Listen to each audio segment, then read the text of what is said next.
You've tuned in to the Top 10 Garden Show with garden expert Ken Lain. Join the conversation daily as he answers timely garden questions. Email Ken a question directly from your phone to his desktop through the web at watersgardencenter.com. That's Waters with 2 T's, gardencenter.com. Or visit face-to-face throughout the week where he can be found at Waters Garden Center in Prescott.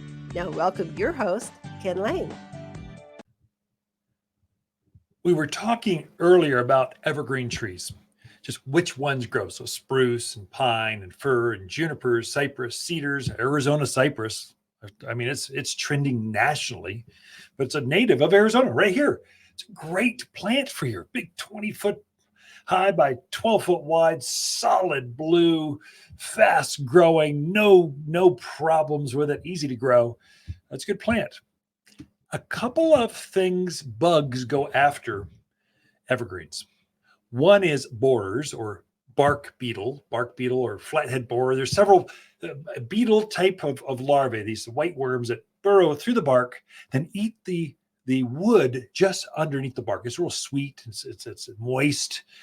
And so that's where our plants have to defend themselves. And the reason it's kind of unique to us over other parts of the country, we're a dry climate. And so dry climates, the bugs are after the moisture. And so the moisture is just underneath the bark, and they know this. And so they're after easy meal, moisture, nutrients.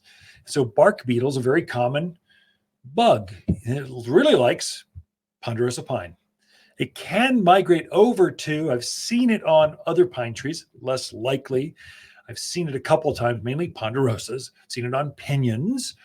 I see a scale sometimes on pinyon pines. We have a pinyon pine scale. It's a little bug that doesn't go underneath the bark, but it crawls up to the outer needles and it attaches itself to the needles. It pierces the needle. So if you look at that needle on a pinyon pine, you'll see a little black dot on the needle. If you see that, that's serious. You need to get on this. So no, it should be perfectly green, no blemishes on the needle. If there's any blemish, bring it in. We can ID it, put it underneath the microscope. It's a bug called a scale. So they crawl up, pierce the needle, and then they scale over their body so that ladybugs, lacewings, praying mantis can't eat them. So it's a defense, but it's called scale, and they can be really big. They can be typically real small for pinyon pines. Super easy to treat all of these. And you can do it yourself. You do not need to be an arborist. You cannot make a mistake.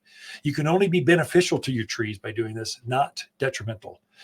And so for my own trees, by the end of March, I've already finished mine. I've fertilized all my native trees, my evergreen trees, native or otherwise.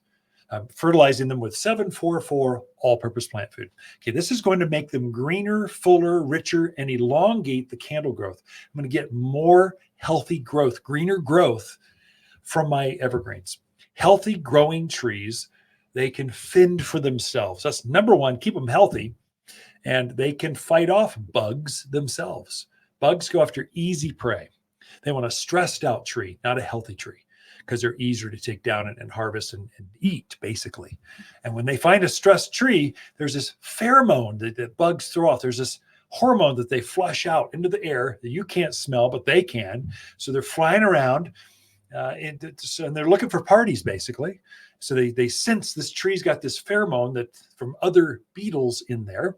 So they're going, whoa, hey, party's over here, guys. Bring chips, salsa. We're going over here. And they just congregate. They colonize this tree and they attack a tree by the hundreds, if not more. I mean, it's impressive when you pull the bark off and you see all of these beetles, bark beetles. You're going, whoa, how's this tree even alive? Well, you won't know if it's alive or dead until the first hot day, hot week of May, and all of a sudden it just collapses just like that. Like in a week's time, it goes from green to all the needles are dropping off. That's bark beetle damage.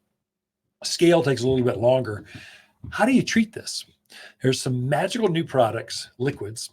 It's called Tree and Shrub Drench. Fertilome puts this out, but it's Tree and Shrub Drench. There's different types of systemic drenches. I think this is the best one on the market. You mix it up in a bucket or a watering can of a large 2.5 gallon watering can, and you measure the circumference of the trunk of that tree. And however many inches that is around, that's how many ounces of this tree and shrub drench you need. Simple math. You put that into the bucket, top it off with water, and you just pour it right at the base of the tree. Don't try to get creative. Don't think drip line. Don't think spray the foliage. Right where the crown, right where the trunk meets the soil, you put all that systemic drench right there.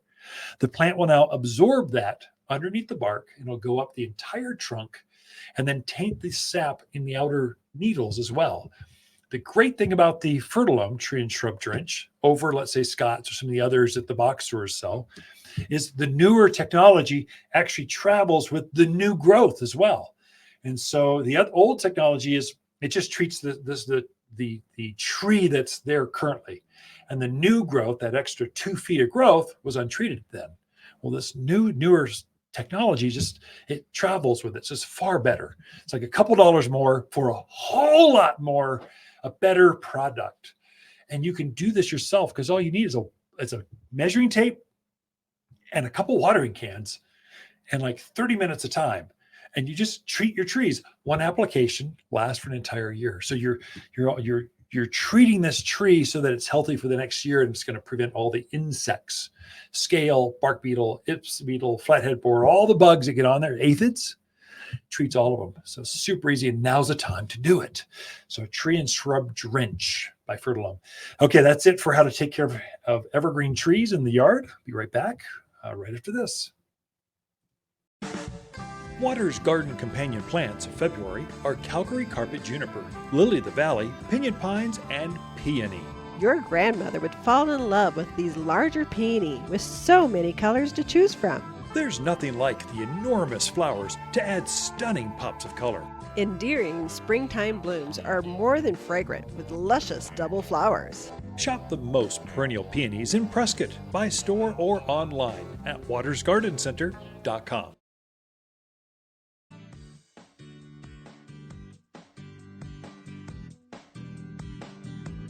The Top 10 Gardener, your source for timely garden advice, seasonally correct for the garden, guaranteed to make a difference in your yard this season.